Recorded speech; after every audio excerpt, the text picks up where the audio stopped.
conversation for this idea that trauma, or also known as suffering, begins the path to self-harm or harm others.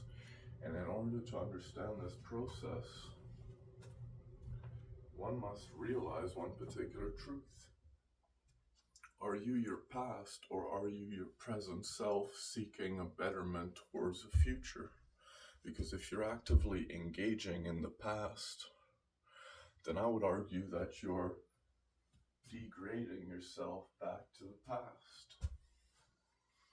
In the idea of trauma, we begin to see our coping mechanisms as humans. And our coping mechanisms as humans are not often the healthiest. When I analyze the idea that, for example, trauma can lead to addiction, and then further into a psychosis.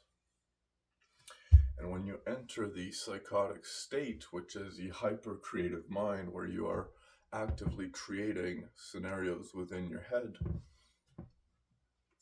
as if an author is writing a book, but this time you are the author, the mind, however, becomes the book. And if you wish to understand the suffering of your mind, you need to understand how the mind works. You see, in the idea written in a particular book, which is the book of Job,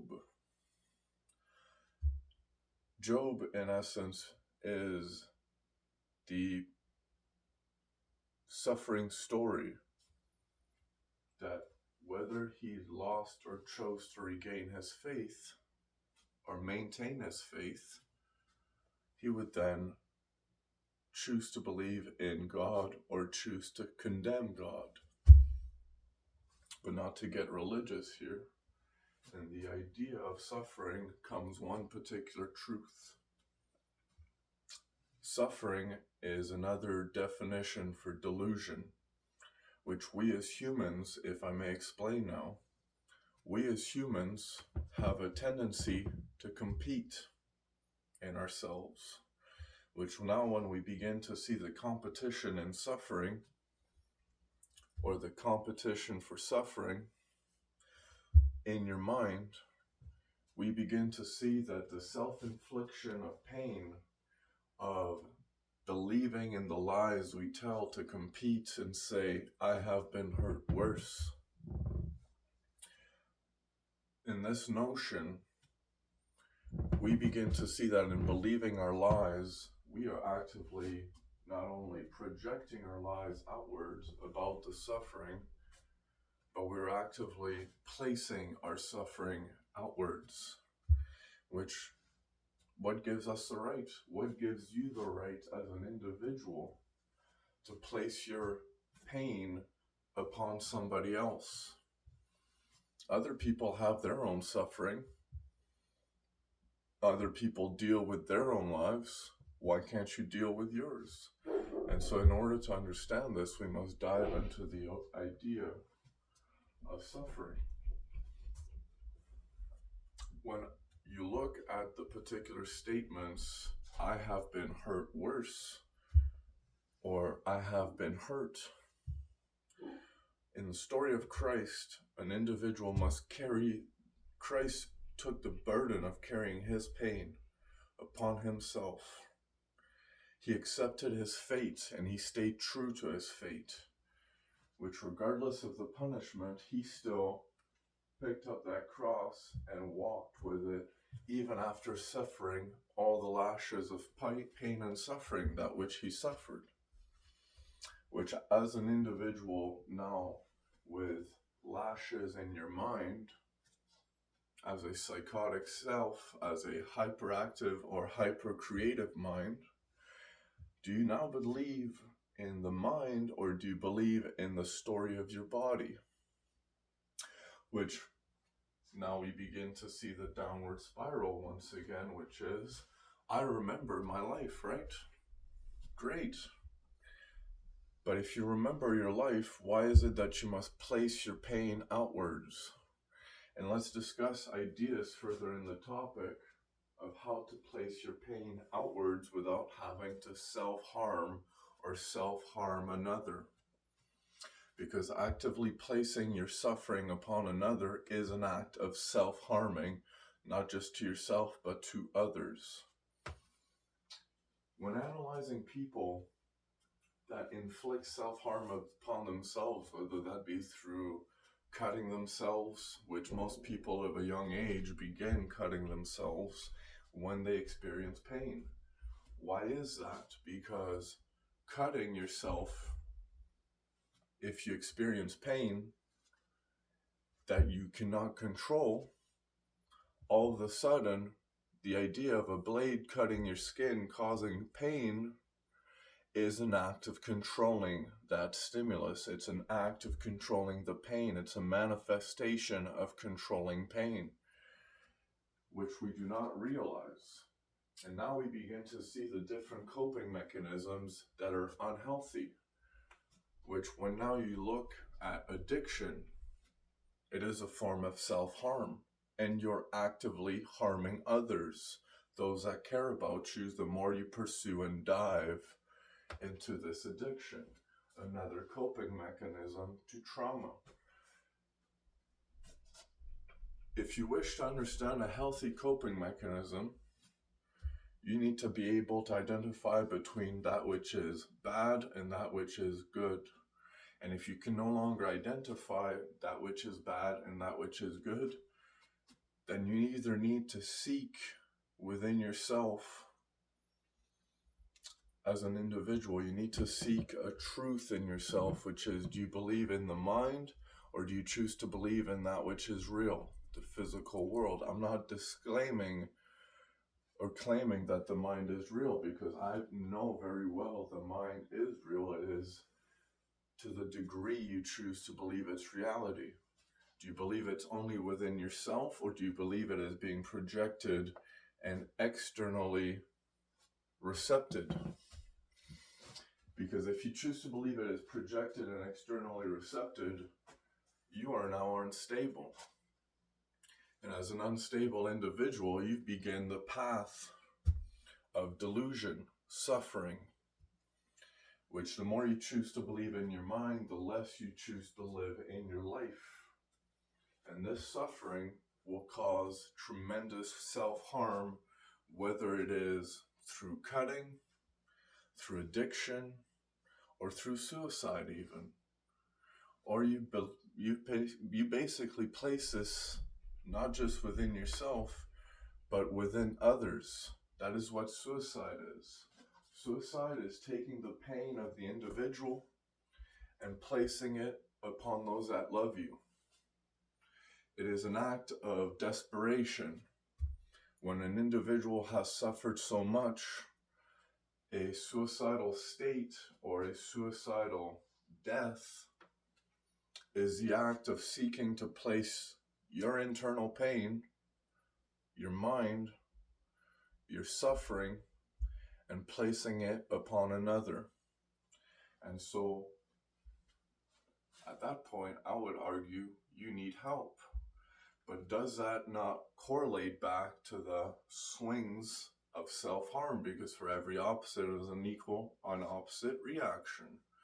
And you begin to see that just as psychosis works, you can actively engage swinging into psychosis, or you can actively engage to swing out of psychosis, or you can remain in the doorway, where you are actively choosing to say, my mind is real, but it is only true to me because it is my own internal experience. And in this notion, you have to now separate between the two experiences. If you can no longer see that your mind is only within you, it is not external. And if you see the mind is only within you, you are now able to essentially re-enter your body, but you are in a constant battle between good and evil. Every thought, every word, every action, every pattern, every reality becomes a self-battle. between good and evil, which invites the notion, where do you choose to place your faith?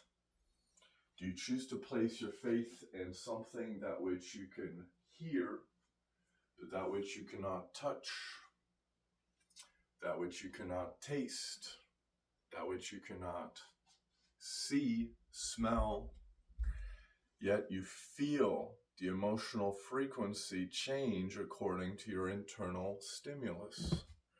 And this internal stimulus might be telling you a completely different story than what the external world is telling you, because you are now an actively hyper-creative mind, a universe within a universe, a replicative pattern. But the internal universe is not separate from the confines of the first universe, your body. And if you choose to believe you're projecting repeatedly, then you're believing in the delusions, which the trauma that led to addiction or substance use leads to death. And now you see how from the trauma, we begin the path of self-destruction in a coping mechanism, which trauma leads to addiction, and addiction leads to suicide. And once you're dead, you're dead. There's no coming back from that. And so I would argue for you, for your own sake, if you're struggling with your trauma, I would argue that you need to seek a help at that point, or simply learn to express that trauma. Because if you do not know how to express that trauma, then you begin to enter the addictive state. And now we begin to see that in suffering, also known as another definition for delusion, we begin a addiction to sharing our suffering infinitely, constantly seeking to compete and say, I have been hurt worse. And those that choose not to take on your suffering, you condemn. You're actively telling them, you don't want to listen to my story? Well then, F off, right? And then you isolate. And in this isolation, the individual might now feel as though the world doesn't care about them, but it is not that particular truth, because for every truth is only a half-truth or a perspective. And in the perspective, you have to realize there is an alternate perspective. If you believe the world is against you, you are now against the world. And if you are against the world, you're not going to change the pack. The pack has its own function. But what you can do is change yourself if you get the perspective. Because if you can no longer choose to change yourself as a grown adult, you see, we often place our trauma in the sense that when I am experiencing trauma, what do? I have a coping mechanism which begins a downward spiral if it is a negative coping mechanism.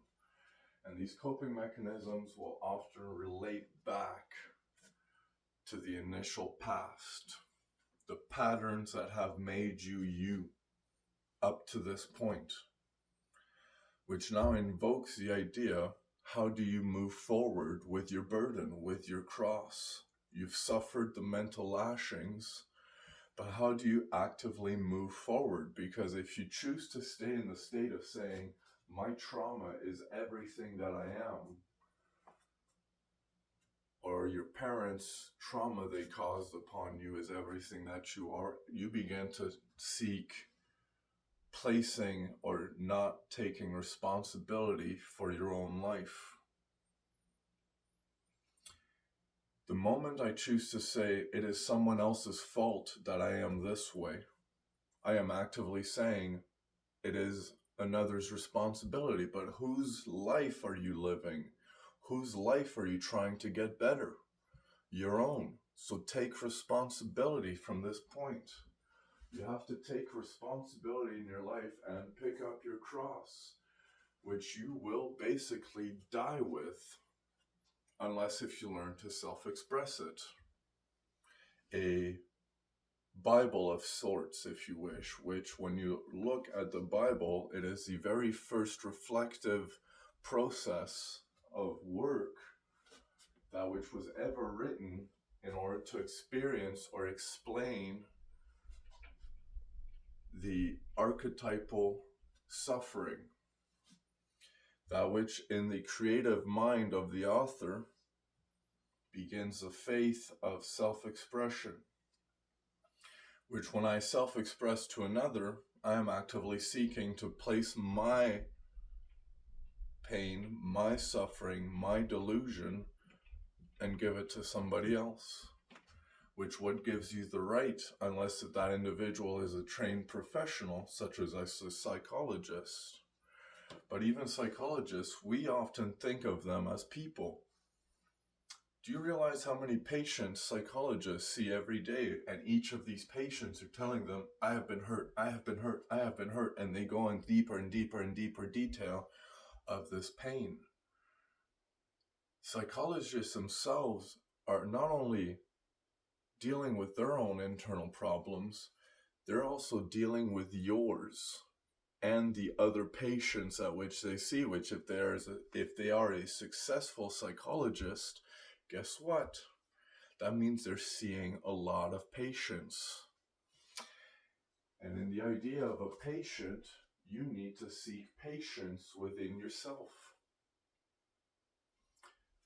In the act of pursuing your delusions, which I am not disclaiming your history is false, I am simply telling you, you need to be patient in your self-expression. Because the moment an individual suffers, you enter delusion. The moment you go, I've suffered here, I've suffered there, I've suffered there. Blah, blah, blah. Do you see how now you are an unstable self? And in order to pursue or self-express this internal self, rather than placing it outwards and place your cross for somebody else to carry for you now, you need to carry your own. And how do you do so? This is the birth of art. Self-expression without ever having to speak, where now it is up to the individual beyond yourself to have a perspective based on their own internal interpretation of your art. And art forms begin first predominantly through writing, the very first art form ever created, besides painting. But what is painting or writing? It is the act of using your hands to self-express. You see, in painting is the idea that I am placing symbols or pictures that which have a meaning which the individual can interpret. The same way that if I write, the individual that chooses the reading can interpret. The way I write music, the way I write on a keyboard, on a cell phone, on a paper, the way I paint. All art forms are the initial self-expression if one seeks to go beyond their own individual pain without placing it upon another. And in the instability of the mind, art actively gets you to slow down the delusion, because you now have to take the time to slowly express if you wish to be accurate. And so here's a ritual I am going to offer you if you are suffering. Rather than seeking to place your cross upon another, place your cross on a paper, which on a paper you can actively engage in your self-expression, but at the end, bury that writing or burn it. A funeral of sorts, if you wish. Because in this funeral of sorts, you're actively not only unloading the suffering, you're actively causing it to die. You see, when the moment you self-express upon a piece of paper, you're taking the pain that is here and placing it out here without ever having to place it upon another. And the moment you no longer place that suffering on another, you begin a healthy coping mechanism, because you're no longer seeking to pursue your competition of delusions by actively engaging, whether it be in your own internal universe only true to you, or the external universe which is true to all. And the idea of suffering, if I choose to believe in the suffering of my mind, I begin to suffer in my body. You will feel it in your heart. You will feel it in your emotions. And the moment you suffer in your emotions, you begin to downward spiral. Because if you are no longer regulating the swing of your emotions, eventually you swing so far, you might as well hit yourself in the head. And that's going to result in your death. And so let's remember for a second now that suffering or pain is the first initial input that begins addiction, that begins suicide. How do you cure it? You need to self-express, or you need to seek a treatment and then self-express, where you are now at a more stable state. But now you begin to see that even in addiction, what does a treatment do? It's meant to rebalance you out, which if the individual then pursues addiction beyond this point, they actively have to rebalance from that treatment. And the more they engage in their addiction, the higher they once again re-enter into their psychotic state, because the medication doesn't make the suffering go away. It simply lessens the volume. And so when you look at a person with a hyper-creative mind known as psychosis, you are actively imagining your own suffering, which you feel as though you're being judged. And in this judgment, it is only internally true to you. It is your own worst fears about yourself being made aware to yourself, which you can either choose to place a judgment back, a rebuttal to a statement, or you can listen and listen and listen and lessen and lessen. The more you listen, the lesser you are, the more the lesson is, the more the discipline you need to find in order to combat this. If you can no longer combat your own suffering, you are stuck. And if you're stuck, you are lost. And so, learn to write, learn to paint, learn to write. Because the moment you learn to write, you can actively choose to bury or burn your suffering, because you've expressed it outwards, and now you're offering a ceremonial burial or cremation to yourself as a creation without having to end your life. You're actively ending your suffering without ending your life. It is a healthy coping mechanism to create art, whether it be suffering expressed in writing, which you then burn or bury somewhere, or whether it be suffering expressed in painting, music. Regardless, psychosis, if it is not expressed, causes a bottling up of thoughts. And the more these thoughts bottle up, the less alive you are. And how do you reintroduce life into an individual? Oftentimes through art. Art is one of the few things that reminds us we are still alive, because it allows the individual not to just have a perspective on the piece, but it allows the individual to have a self-expression in the piece, where you now enter your own peace of mind, where you gain clarity. And this clarity, I would like to offer a statement made by the author Viktor Frankl in the book Man's Search for Meaning, which is a very dark book in terms of suffering.